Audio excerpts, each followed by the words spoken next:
Bismillah ar-Rahman ar-Rahim. Assalamu alaikum wa rahmatullahi wa barakatuh, and welcome back.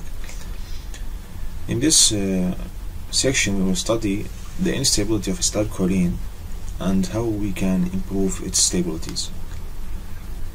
Acetylcholine, as we said previously, cannot be used as a medicine because it is non-selective as well as unstable. The instability of acetylcholine is due to its flexibility and the presence of negative and positive charge in the same molecule. So you can see here that acetylcholine has a positive charge and as well as a negative charge in the same molecule.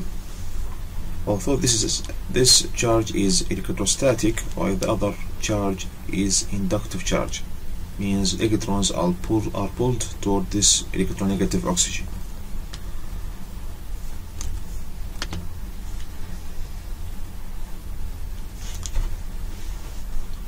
The pulling of electron toward this oxygen makes this carbon much electropositive. Therefore, this carbon will be the weakest point in acetylcholine and can be easily attacked by any nucleophiles, for example water. So H2O can easily attack this carbon, leading to hydrolysis of the ester. When the ester is hydrolyzed, acetylcholine activity is terminated. Therefore, acetylcholine is unstable in water and in acidic medium.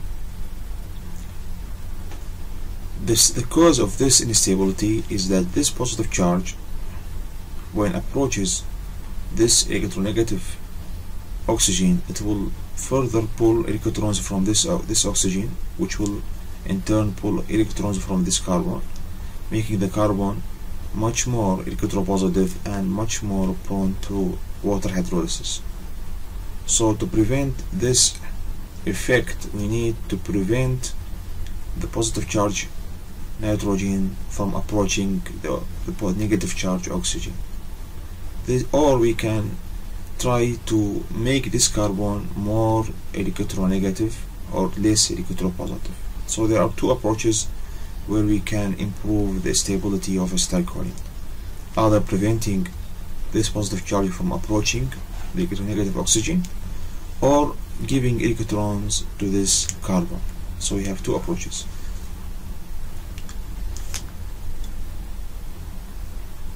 While making acetylcholine more stable, we need to stabilize certain properties of this molecule. For example, we need to make the size optimum.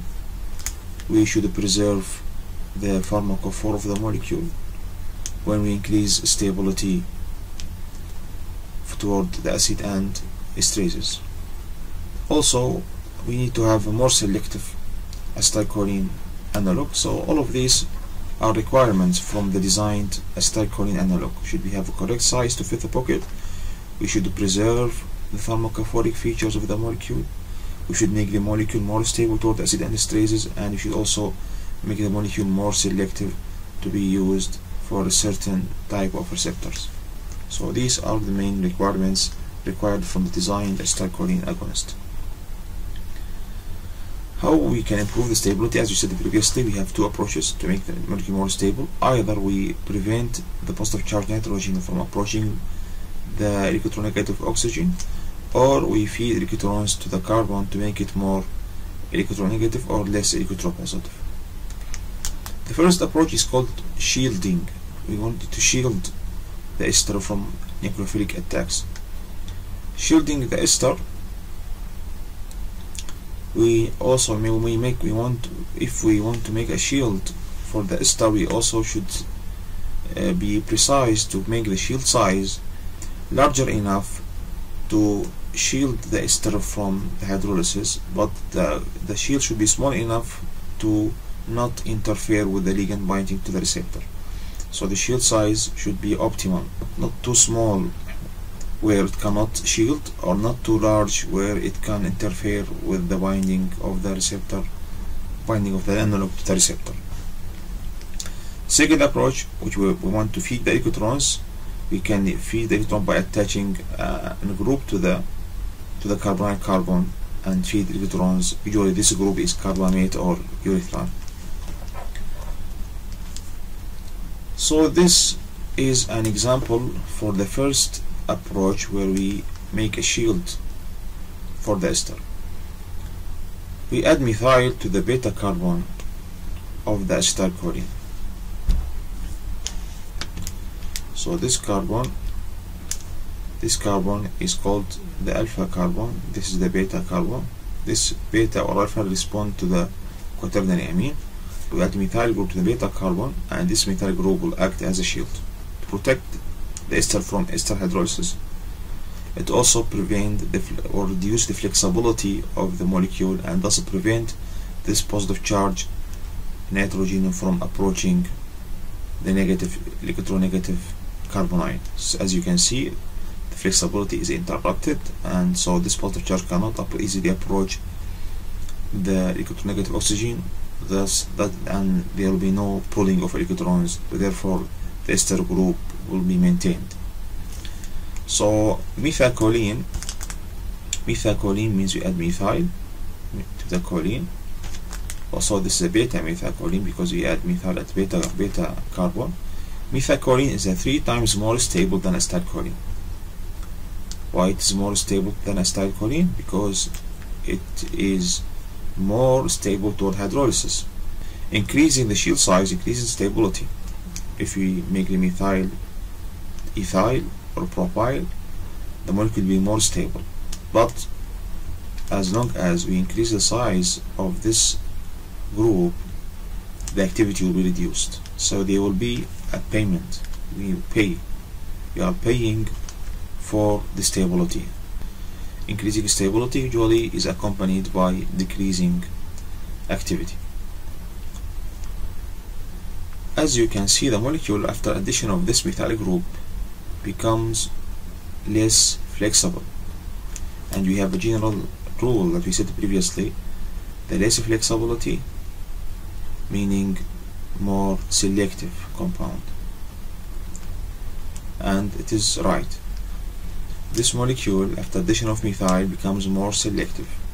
It becomes more selective toward muscarinic compared to nicotinic receptors. Also, the addition of this methyl to this beta carbon will initiate a chiral center in the molecule, a center of asymmetry, and this chiral center means that the production of this molecule will be accompanied by formation of 2 stereoisomers, the S and R stereoisomers, and these 2 molecules having different activities.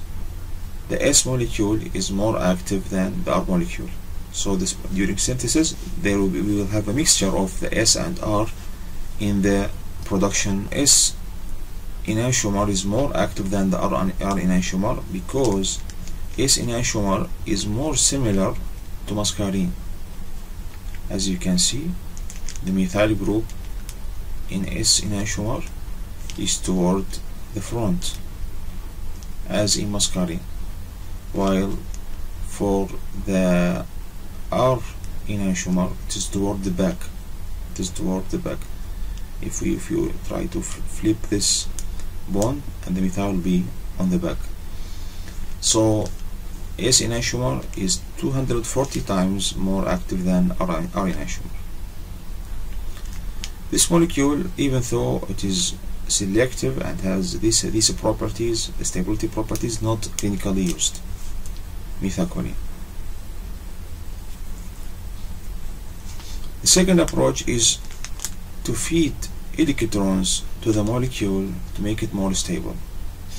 In this case, we replace methyl group of the acetoxy group with an amine. So we change methyl group, which was present here previously, we replace it with an amine.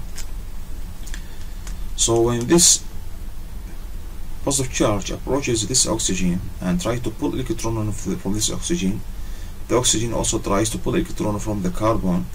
The carbon can take electron from the amine. Because nitrogen is an electronegative atom. So in this case, the carbon will not be deprived from electrons because it can take electrons from the nitrogen, and therefore the carbon will still maintain its stability and will be less prone to attack by water, because electrons in this case are available and water cannot easily attack because of the carbon is not highly electropositive. So this approach is called the electron feeding approaches. Electron feeding approach giving a molecule called carbachol, and you can see that the molecular flexibility is not changed. The molecule is still flexible as acetylcholine. So although the molecule becomes more stable, it will be still non-selective as acetylcholine because there is no change in the flexibility. So this is an important point, that the molecule is as flexible as the acetylcholine, and therefore it has no selectivity toward muscarinic or nicotinic receptor.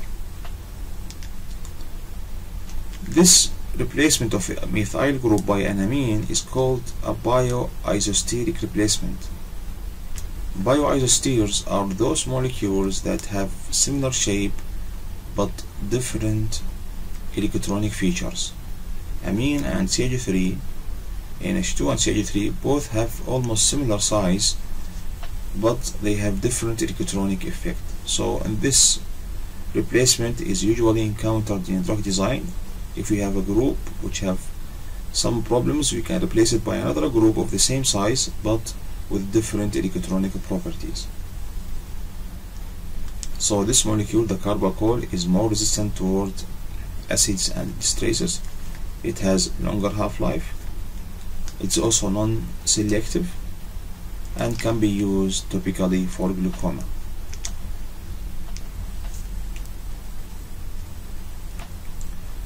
Methanecol, it combines both approaches. It has the steric effect as well as the electronic effect. So methanecol combines the two approaches. It's very stable, orally active because it's very stable toward acid and esterases, but the molecule is selective because it has lower flexibility, so it's selective toward muscarinic receptor, and usually used to stimulate the smooth muscles of the viscera after surgery.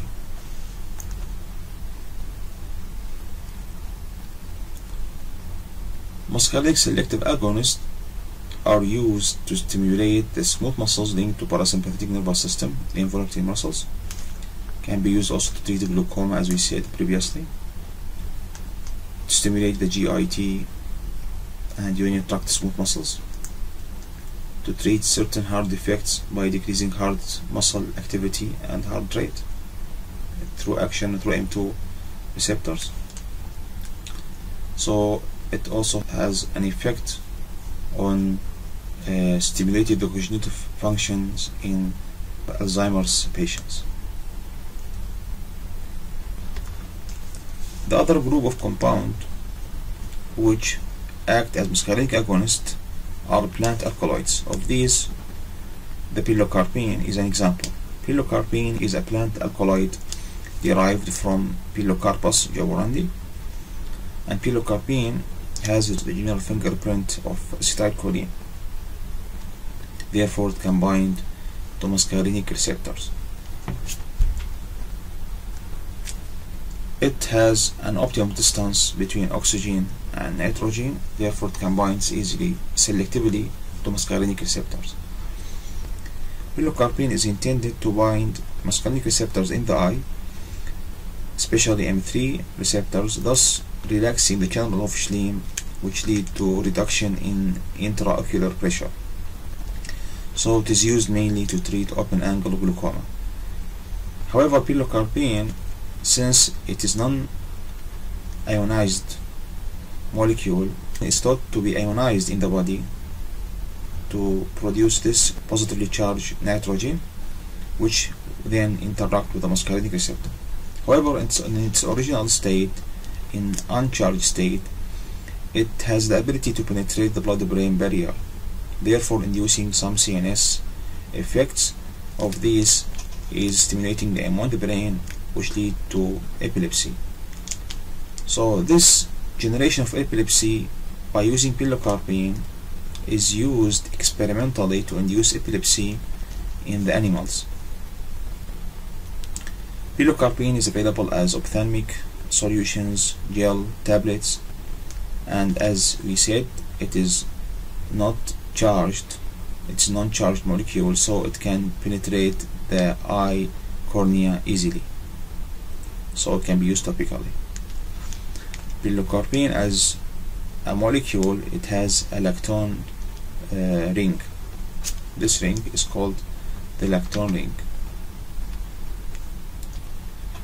and this lactone ring contains an endo ester.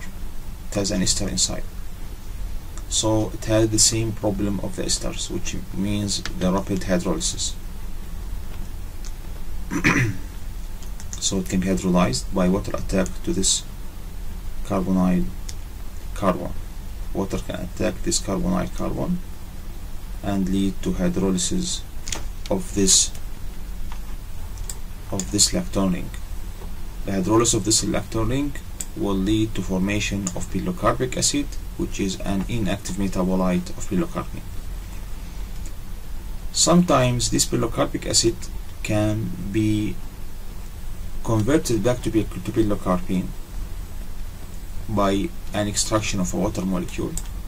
However, there is a possibility that this reformed pilocarpine is formed with different stereochemistry called isopilocarpine. So you can see that there is a difference between pilocarpine and isopilocarpine. The pilocarpine molecule has this ethyl group toward the front, while isopilocarpine has this ethyl group toward the back. So isopilocarpine is another molecule. It is an inactive molecule. It's not function as muscarinic agonist. So these are the main properties of pilocarpine. The researchers are going through to find a synthetic analogues which can function as muscarinic receptors agonists, and these agonists are especially intended to be used as stimulant for muscarinic M1 receptors in the brain to treat some cognitive functions associated with Alzheimer's disease. So the first compound to be discovered to be intended for CNS activity is acetylcholine. Acetylcholine is also a plant alkaloid which is derived from the Areca catechu, and this plant has been used in India to produce euphoria. So the plant, this compound, the acetylcholine, has also the fingerprint feature of acetylcholine, and it is non-ionized, it's non-charged. Non-charged means it is less polar. If it is less polar, means it can penetrate blood-brain barrier. It can penetrate the blood-brain barrier easily. So acetylcholine can produce a CNS effect. Some compounds have been designed depending on acetylcholine structure. For example, oxotrimoline and xanomeline. Both of these compounds are designed depending on acetylcholine structure, based on acetylcholine structure. Although xanomeline has a group which is diazole, and this group is regarded as a non-classical isosteric replacement of 4-ester. So this group is used as a replacement of the ester group present in acetylcholine.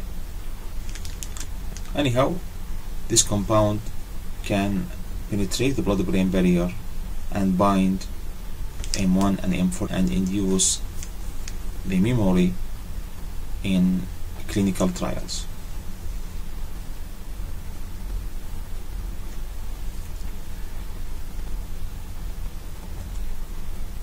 Nicotinic selective agonists are those compounds that are selective for nicotinic receptors, and these are mainly used to stimulate the skeletal muscles, because nicotinic receptors, we said, it's present in neuromuscular junction for the skeletal muscles. So it is used mainly to treat myasthenia gravis, where the receptor stimulation is interrupted either by defect in these receptors due to autoimmune disease or other causes. If we want to start from acetylcholine, the substitution at the alpha position, as we said previously, produces a molecule which is selective for nicotinic receptor. So alpha methylcholine, which have a substitution of methyl on the alpha position of the acetylcholine, produce a molecule which is selective for nicotinic receptor.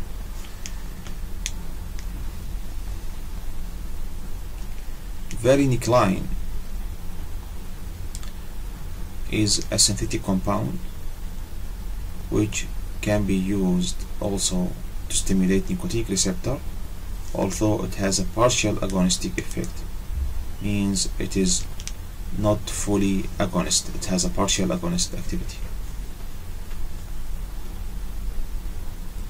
As you can see, also this molecule has almost the general feature of acetylcholine, although the ester is not present and replaced by this pyrazine, which is a replacement for the ester group present in acetylcholine.